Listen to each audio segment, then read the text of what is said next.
Hello, welcome or welcome back to my channel. Today I want to talk about transitioning from study to full-time work. If you're new here, welcome. I post videos ranging from things like productivity to studying to post-grad life to just general self-improvement, as well as with a bit of psychology mixed into it. So if you're at all into any of these topics, I recommend that you subscribe and stick around. So I wanted to make this video today because I found that transitioning to full-time work was a very big adjustment, and I feel like nobody really talks about it, so I felt really unprepared for such a huge lifestyle change. And I think after a year of full-time work, I can reflect a bit better on things that have changed and things that I just had to adapt to. So hopefully this video will help you if you are sort of going through this transition from studying to full-time work. Lifestyle changes. So first of all, I think you should really be prepared to just be completely exhausted after each day of work. This is really something that I underestimated when I was going into my full-time job. And I thought that having done about 8 years of hospitality and working in these like really fast-paced places, that I'd be more than enough prepared to sit all day on my computer. But boy, I was wrong. On the upside, I think this is very much a temporary thing. So I think the reason for why I was so tired after every day just crashing as I came home from work was that in the first 4 to 6 months, I was just absorbing all of this information and all of these new tasks and learning about my role, learning about other people's roles, about like the work that we do. And that was just kind of information overload, and that was the reason why I was tired all the time. And also I think the way that I was working in hospitality and those kind of entry-level jobs, you're very much paid by the time that you put in, and working in this way is very unsustainable in an office setting where it's a lot more about the work that is being done rather than the time that you put in. Another thing that I had to adjust to was how little free time that I had. I really thought I was quite busy as a student and I couldn't wait to be more free and finish studying. But I felt like working 9 to 5, especially at the start, really took a big chunk out of my life. And at first I really felt like I had no time to do anything. And I was really frustrated because I really felt like I didn't have any time to do the things that I wanted to do. Like, for example, making YouTube videos takes a really long time. Super slow with it. And so this is why I've been kind of putting it on the back burner for a while. But I suppose on the outside, I had to really reevaluate my priorities for what I really want to do in my free time. And I think it really forced me to choose more fulfilling things to do with my free time, like prioritizing my friends, spending time doing hobbies, and being a bit more selective with what I want to watch on Netflix, instead of spending hours doom scrolling on my phone or just putting on something that I don't really want to watch in the first place. And your life will get boring. And that's okay. I feel like my life now compared to my student days is such a stark contrast. And I feel like I can't really be so spontaneous anymore, apart from weekends. But yeah, especially when I first started my job, I really felt like a grandma. I'd just literally make food, eat, go to bed at 9.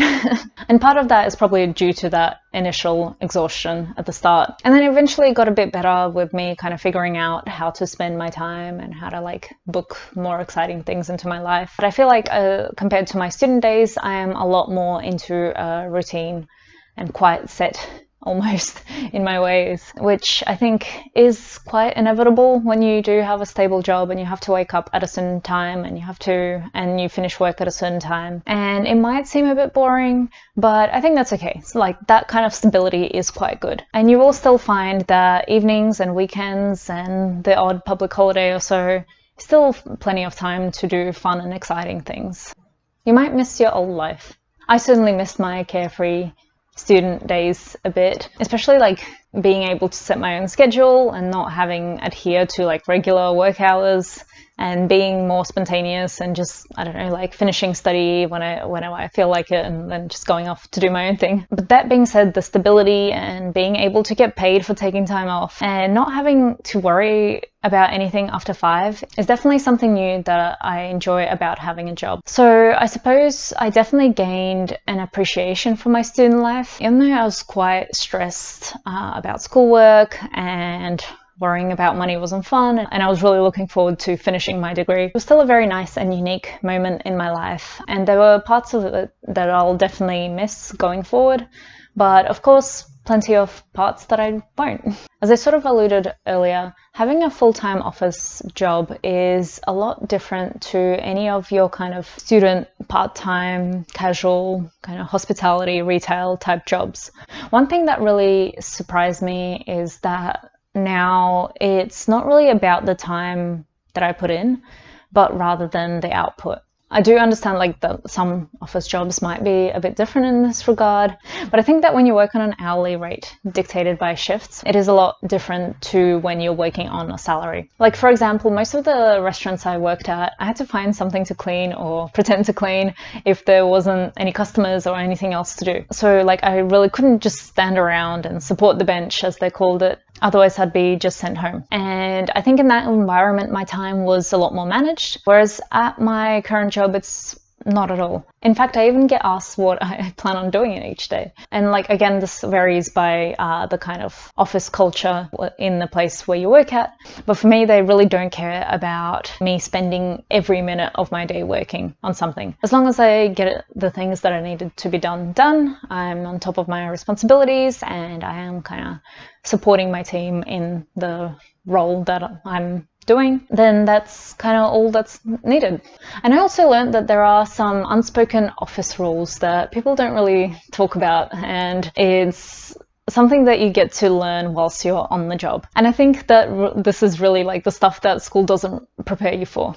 So first of all, breaks. When I first started, I had so much anxiety about me taking breaks.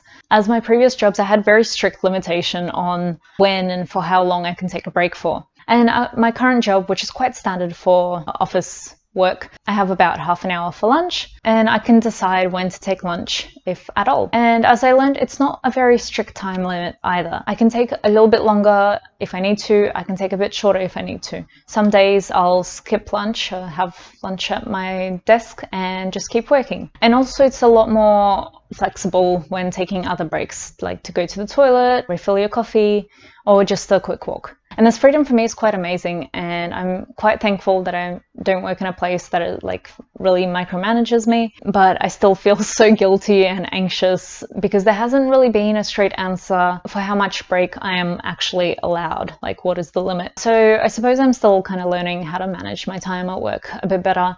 And this is something that has been a bit of a learning curve for me. And I guess this is something that you will have to adjust to different positions that you work in, as different office cultures will have different expectations on kind of the limitations of breaks. Another thing I learned is that getting ahead of your job doesn't mean that you just need to do your job well.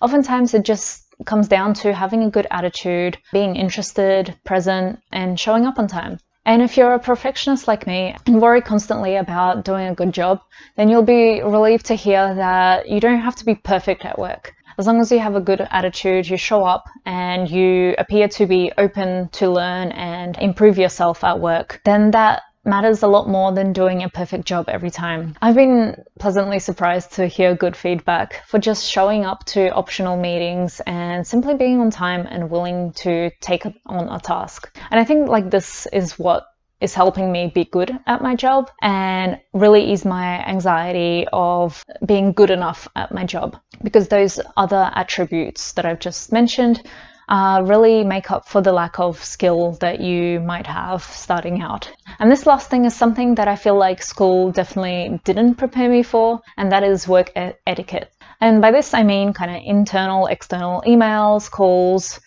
general communication with co-workers, things like that. And these are things that I sort of had to figure out as I went along. I am a bit anxious in social situations at the best of times, but figuring out these social norms in a professional work setting was extra anxiety inducing for me. I suppose my experience in hospitality helped me a bit in terms of being kind of generally professional when I'm talking to other people at work. But there is still a difference between hospitality workplaces and sort of corporate office-like settings. Like the way you communicate will be quite different. And it is also something that will depend on your office kind of culture as well. To illustrate my point, practically every restaurant job I've had, me and my co-workers would shout and swear at each other to get stuff done, especially when things got really hectic. And you certainly can't do that in an office. So yeah, things like that. And I feel like I could go on about this. Don't get me started on emails. Maybe I'll make a separate video about this, but I'll just leave this here. So yeah, that's it for this video. Hopefully I didn't scare anyone off from full-time work, but I just wanted to highlight some things that I had to adjust to since starting my full-time job that I feel like nobody really talked about. And I would really love to hear your thoughts on this video. If there's anything I missed, please let me know down in the comments below, and I hope to see you next time.